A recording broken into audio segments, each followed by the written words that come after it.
पिछले वीडियो में हमने देखा भाषा शिक्षा कौशल में सीखना और अधिग्रहण के कुछ नियम और उसका अभिप्राय। अब हम उसमें देखते हैं सिद्धांत। उसी के क्रम में आगे हम देखते हैं सिद्धांत। सीखने के अनेक सिद्धांत प्रस्तुत किए गए हैं। उनमें से कुछ निम्न दिए गए हैं, आप देख सकते हैं। थॉर्नडाइक का संबंधवाद, प्रबलन का सिद्धांत, संबंध प्रतिक्रिया सिद्धांत, फिर स्किनर का सिद्धांत हम देखते हैं, स्किनर का सिद्धांत, अंतर्दृष्टि सिद्धांत। ये हो गए कुछ सीखने और अधिग्रहण के क्रम में सिद्धांत। थॉर्नडाइक का संबंधवाद देखते हैं।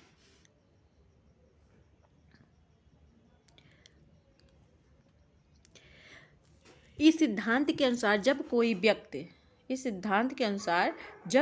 व्यक्ति कोई कार्य सीखता है तो उसके सामने विशेष परिस्थिति या उद्दीपक होते हैं जिसके साथ वह विशिष्ट प्रतिक्रिया प्रदर्शित करता है।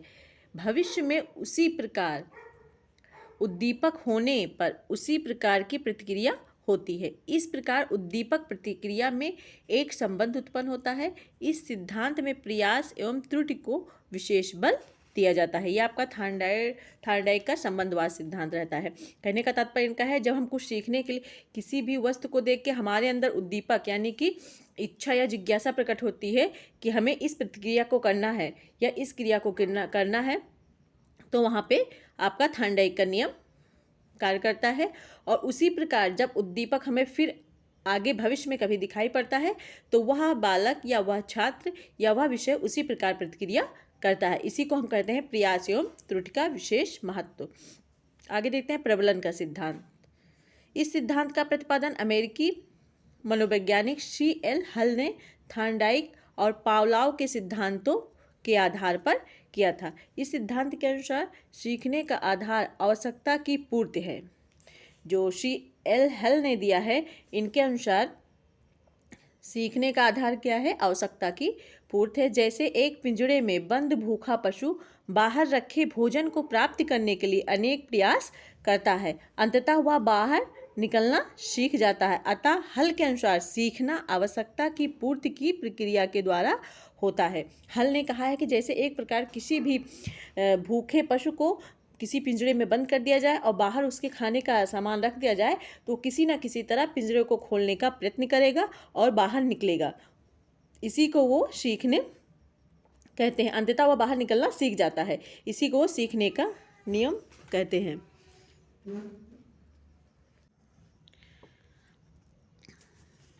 आगे देखते हैं हम संबंध प्रतिक्रिया सिद्धांत। आगे कौन सा सिद्धांत है? संबंध प्रतिक्रिया सिद्धांत। इसमें क्या होता है? इस सिद्धांत का प्रतिपादन I.P. पावलोव ने किया। किसने किया? I.P. पावलोव ने किया। इस सिद्धांत के अनुसार सीखना एक अनुकूलित अनुक्रिया है। भोजन देखकर कुत्ते के मुंह में लार टपकना एक स्वाभाविक व सहज प्रक्रिया है, परंतु अस्वाभाविक उद्दीपन यानी कि मात्र घंटी बजाने के कारण भी कुत्ते के मुंह से लार टपकने लगे तो इसे संबंध सहज क्रिया या संबंध प्रतिक्रिया कहते हैं। कहने का तात्पर्य पावलोव का ये है कि कुत्ते के मुंह में लार टपकना, अगर वो भोजन को देख लेता है उसके मुंह में लार टपकता है तो एक स्वाभाविक क्रिया है जो होगी ही होगी। लेकिन रोज जब उसे घंटी बजाई जाती है पहले, फिर खाना दिया जाता है, उसी तरह अगर दूसरे दिन भी घंटी बजाई जाएगी तब भी उसके मुंह में लार आ जाएगी।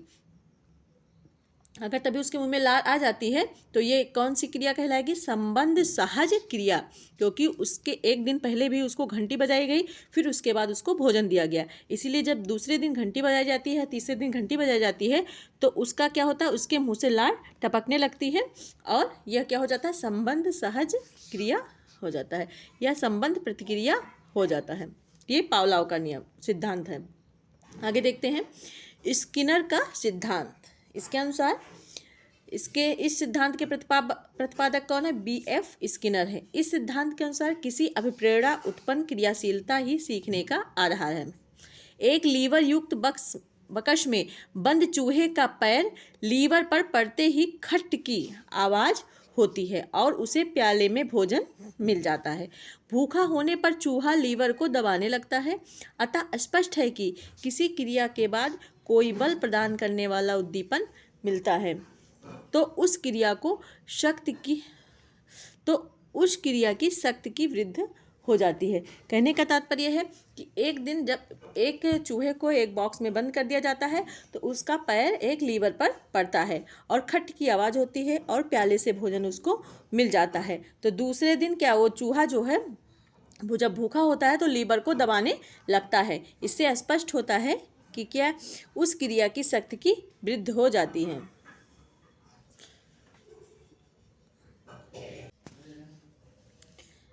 अगला सिद्धांत है अंतर्दृष्टि का सिद्धांत। इस सिद्धांत का प्रतिपादन जर्मन मनोवैज्ञानिक व्लादिमीर कोहलर ने किया था।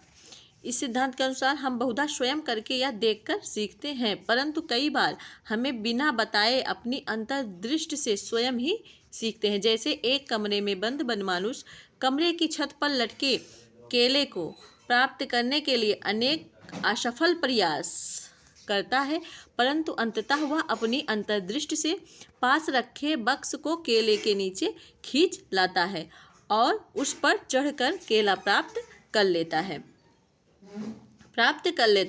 अतः वह अपनी अंतर्दृष्टि द्वारा भी सीखते हैं। तो सीखने के सिद्धांत के जो नियम कौन कौन से नियम थे? थार्नडाइक का संबंधवाद, प्रबलन सिद्धांत जो C.L. हल ने दिया, संबंध प्रतिक्रिया सिद्धांत जिसको पावलोव ने दिया, स्किनर का सिद्धांत जिसके प्रतिपादक स्किनर है V.F. स्किनर, अंतर्दृष्टि का सिद्धांत जिसका प्रतिपादन जर्मन वैज्ञानिक व्लादिमीर कोफका तथा कोहलर ने किया है। अब हम अधिग्रहण देखते हैं। सीखना एक ऐसी प्रक्रिया है जो जीवन भर चलती रहती है। सीखने के माध्यम से कोई बालक समाज में प्रचलित प्रथाओं, परंपराओं एवं रूढ़ियों का अधिग्रहण करता है। अधिग्रहण के द्वारा ही सीखने की प्रक्रिया का निर्धारण किया जाता है। वस्तुतः अधिग्रहण व्यवहार में संशोधन करने की एक प्रक्रिया है। कहने मतलब सीखने के माध्यम एक ऐसी प्रक्रिया है जो जीवन भर चलती रहती है और इसी के माध्यम से कोई बालक समाज में प्रचलित जो भी नियम, कानून, परंपरा, प्रथा, रूढ़वादियाँ जो भी हैं उसका अधिग्रहण करता है, उसको ग्रहण करता है। अधिग्रहण के द्वारा ही सीखने की प्रक्रिया का निर्धारण होता है। अधिग्रहण से ही हमें पता चलता है कि बालक ने क्या सीखा, क्या नहीं सीखा। अर्थात बालक के विकास में सीखने को स्थायित्व प्रदान करना जो उसके व्यवहार को निर्धारित करता है अधिग्रहण कहलाता है। अतः बालक के विकास में सीखने को स्थायित्व प्रदान करना जो उसके व्यवहार को निर्धारित करता है अधिग्रहण कहलाता है। आगे देखते हैं सीखने की क्षमता तथा अधिग्रहण। भाषा के संकेतों से अर्थ निकलने की क्षमता विभिन्न बच्चों में अलग अलग होती है। यह बच्चे के बौद्धिक स्तर पर निर्भर करती है। मतलब भाषा के संकेतों से जो अर्थ निकलते हैं उसकी क्षमता, कहने का मतलब हर बच्चे का बौद्धिक स्तर भिन्न भिन्न होता है और सीखने की क्षमता में बच्चे के बौद्धिक स्तर बहुत ही महत्वपूर्ण होते हैं। मानसिक रूप से परिपक्व बच्चे अधिकतर जल्दी ग्रहण करने वाले होते हैं। जो उन्हें कहा जाता है वे उसे बहुत जल्दी पकड़ लेते हैं। वे अपने आसपास की वस्तुओं को, व्यक्तियों को जल्दी से पहचान लेते हैं। जो मानसिक रूप से परिपक्व बच्चे होते हैं वो जल्दी सीखते हैं और आसपास की वस्तुओं को और लोगों को जल्दी पहचान लेते हैं तथा उन्हें नाम से पुकारने लगते हैं। वे अपने विचारों व बातों को अर्थपूर्ण वाक्यांशों से तथा शुद्ध साधारण वाक्यों से प्रकट करते हैं। कुछ बच्चे धीमा सीखने वाले होते हैं लेकिन बाद में वे भाषा में अच्छी योग्यता ग्रहण कर लेते हैं। कुछ बच्चे ऐसे भी होते हैं जो सीखने में अच्छी रुचि रखते हैं लेकिन वो स्पष्ट समझने में तथा बातों को प्रकट करने में कठिनाई महसूस करते हैं। इसमें 3 प्रकार बालकों के बारे में बताया गया। एक, जो मानसिक रूप से परिपक्व होते हैं वो जल्दी सीखते हैं, अगल बगल की वस्तुओं को और लोगों को जल्दी पहचानते हैं। दूसरा, कुछ बच्चे धीमा सीखते हैं लेकिन क्या होता है, वो अच्छी योग्यता यानी कि अस्थायी योग्यता ग्रहण करते हैं। और कुछ बच्चे ऐसे होते हैं जो प्रयास बहुत करते हैं या रुचि बहुत लेते हैं, लेकिन समझने और बातों को प्रकट करने में कठिनाई महसूस करते हैं। आगे देखते हैं। भाषा विकास के अंतर्गत अधिग्रहण करने की विभिन्न अवस्थाएं हम देखते हैं। कौन कौन सी अवस्थाएं होती हैं? बच्चे की भाषा के विकास पर उसकी मानसिक योग्यता का विकास निर्भर करता है। बच्चे की जो भाषा का विकास होता है उसकी मानसिक योग्यता का उसमें बहुत अहम रोल होता है। भाषा बच्चे में ज्ञान वृद्धि है। भाषा जो है वो बच्चों में ज्ञान वृद्धि तथा अनेक विकासात्मक प्रक्रियाओं के अधिग्रहण हेतु आवश्यक है। बच्चे में मानसिक, सामाजिक, सांस्कृतिक तथा बौद्धिक विकास इस बात पर निर्भर करता है कि उसने भाषा का अधिग्रहण किस सीमा तक तय किया है। यद्यपि भाषा विकास का अपना एक निश्चित व सतत ढंग है, परंतु अलग अलग बच्चों में भाषा की अधिग्रहण करने की गति एवं योग्यता भिन्न भिन्न होती है। यह योग्यता आनुवंशिक तथा बाहरी वातावरण दोनों पर निर्भर करती है। कहने का मतलब है हर एक बच्चा भाषा को अलग अलग तरीके से भिन्न भिन्न योग्यताओं के साथ ग्रहण करता है। विकास की एक अवस्था से दूसरी अवस्था में परिवर्तन आकस्मिक नहीं होता है, बल्कि इन अवस्थाओं में कुछ अतिव्यापन पाया जाता है। एक ही बच्चे में एक अवस्था से दूसरी अवस्था में पहुंचने की दर भिन्न भिन्न होती है। आगे देखते हैं। भाषा के विकास के अंतर्गत अधिग्रहण करने की विभिन्न अवस्थाएं कौन कौन सी हैं? पहली है प्रारंभिक ध्वनियों को अधिग्रहण करने की अवस्था। दूसरी है निरर्थक शब्दों के उच्चारण को अधिग्रहण करने की अवस्था। तीसरी है भाषा समझ की अवस्था। चौथी है बोलने की अवस्था। पांचवी है शब्द भंडार के विकास की अवस्था। और छठी है आपकी शुद्ध उच्चारण करने की अवस्था।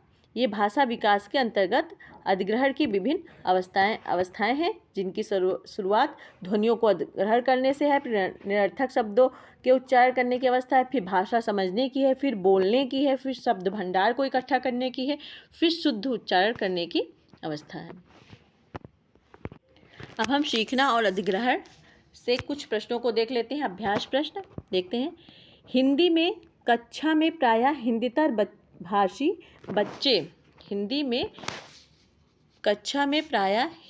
भाषी बच्चे हिंदी सीखने में अनेक कठिनाइयों का सामना करते हैं, क्योंकि प्रायः हिंदी और उनकी मातृभाषा की संरचना में अंतर होता है। वे मन लगाकर हिंदी नहीं सीखते हैं। हिंदी सीखने के प्रति उनमें अरुचि होती है।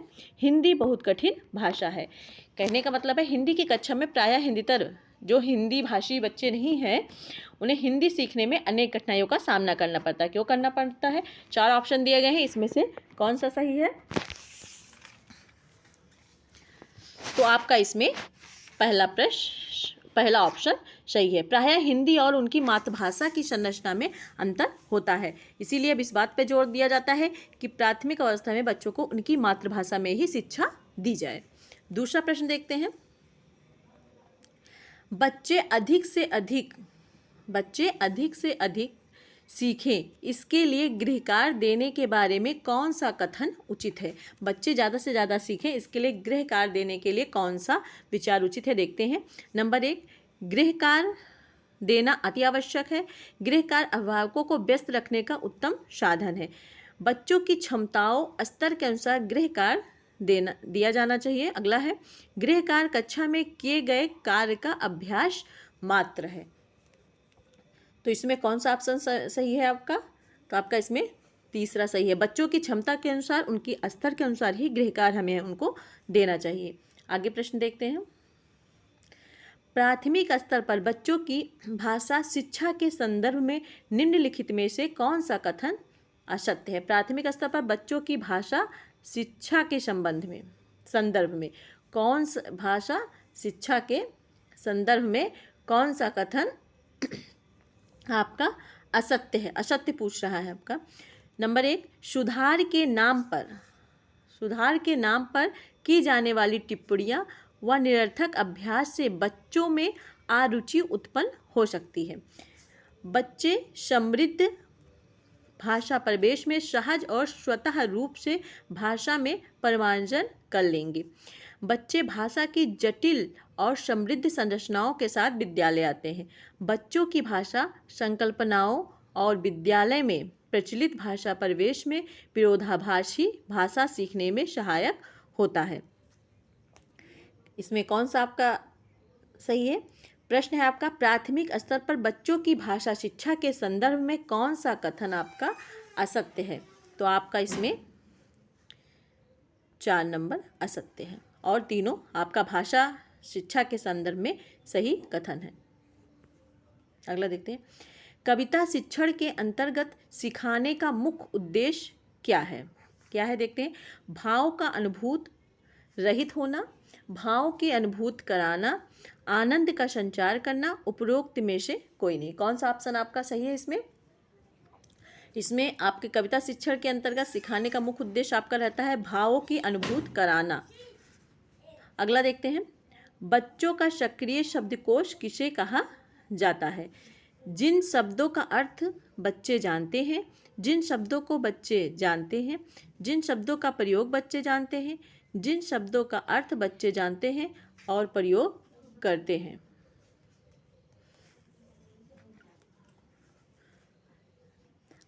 तो बच्चों का सक्रिय शब्दकोश किसे कहते हैं? यही है, जिन शब्दों का अर्थ बच्चे जानते हैं और प्रयोग करते हैं।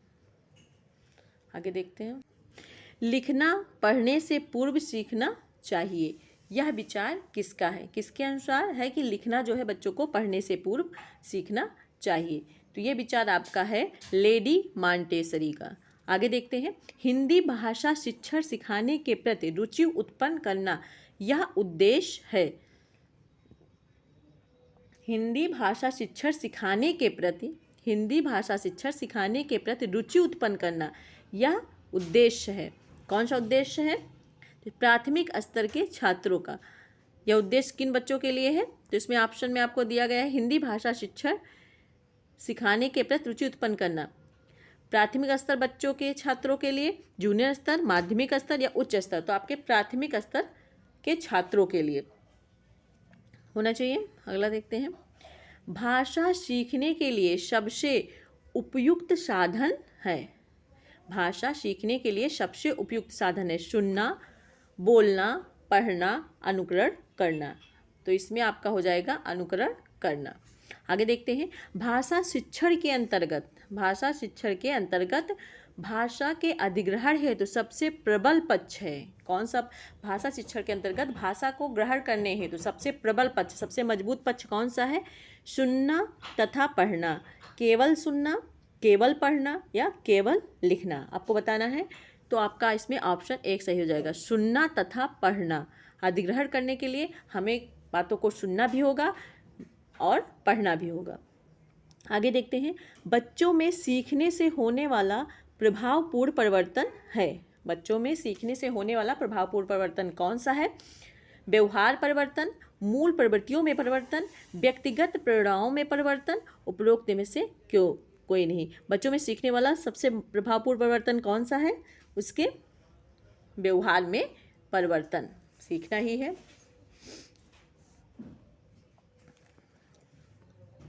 आगे देखते हैं, सभी छात्रों में सीखने की क्षमता होती है। सभी छात्रों में सीखने की क्षमता होती है, भिन्न भिन्न, समान, एक एवं दो, दोनों में से कोई नहीं। तो ये तो सभी को पता है, इसमें भिन्न होती है, सभी बच्चे समान नहीं होते हैं। अगला, एक बालक में भाषा अधिग्रहण करते समय सर्वप्रथम प्रयोग होता है। क्या प्रयोग होता है? भाषा समझ होता है, ध्वनियों का, निरर्थक शब्दों का, शुद्ध उच्चारण का। सबसे पहले जो हमने भाषा अधिग्रहण की अवस्था भी देखी, उसमें सबसे प्रथम स्थान पे क्या था? सर्वप्रथम प्रयोग होता है। चारों में से सबसे पहले क्या वो करेगा? तो आपका ऑप्शन कौन सा सही हो जाएगा? 3, निरर्थक शब्दों का। पहले ध्वनियों की अवस्था है, ध्वनियों को पहचानने की अवस्था है, अधिग्रहण करने की अवस्था, फिर निरर्थक शब्दों को को अधिग्रहण करने की अवस्था है। फिर उसके बाद आपका है भाषा समझ की अवस्था है। फिर उसके बाद आपका है बोलने की अवस्था। फिर शब्द भंडार है। फिर आपका शुद्ध उच्चारण है।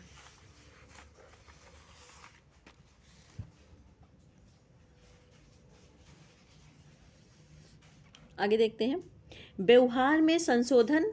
एक बाल में भाषा अधिग्रहण करते समय सर्वप्रथम प्रयोग होता है, नहीं, आपका ये आपका हो जाएगा निरर्थक शब्दों, तो सेकंड नंबर पर आ जाए ध्वनियों का। अगला देखते हैं हम लोग, व्यवहार डॉट डॉट व्यवहार में संशोधन करने की एक प्रक्रिया है। किस व्यवहार में संशोधन करने की एक प्रक्रिया है? तो आपका इसमें हो जाएगा अधिग्रहण। जो आपका अधिग्रहण है वो व्यवहार में संशोधन करने की एक प्रक्रिया है। आगे देखते हैं, मानसिक रूप से परिपक्व बच्चे अधिकतर होते हैं। मानसिक रूप से परिपक्व बच्चे अधिकतर कैसे होते हैं?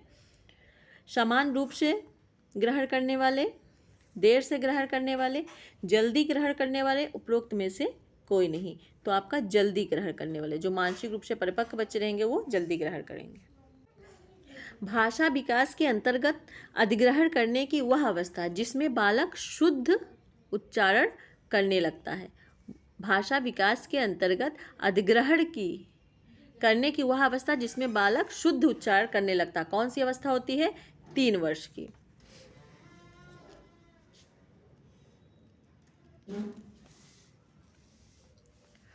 आगे देखते हैं, निम्न प्राथमिक स्तर पर पढ़ाई जाने वाली भाषा होगी, कौन सी होगी? राष्ट्रीय भाषा, मातृभाषा, आधुनिक भाषा, विदेशी भाषा। कौन सी भाषा होगी आपकी? तो आपकी इस पे होगी मातृभाषा, सही है।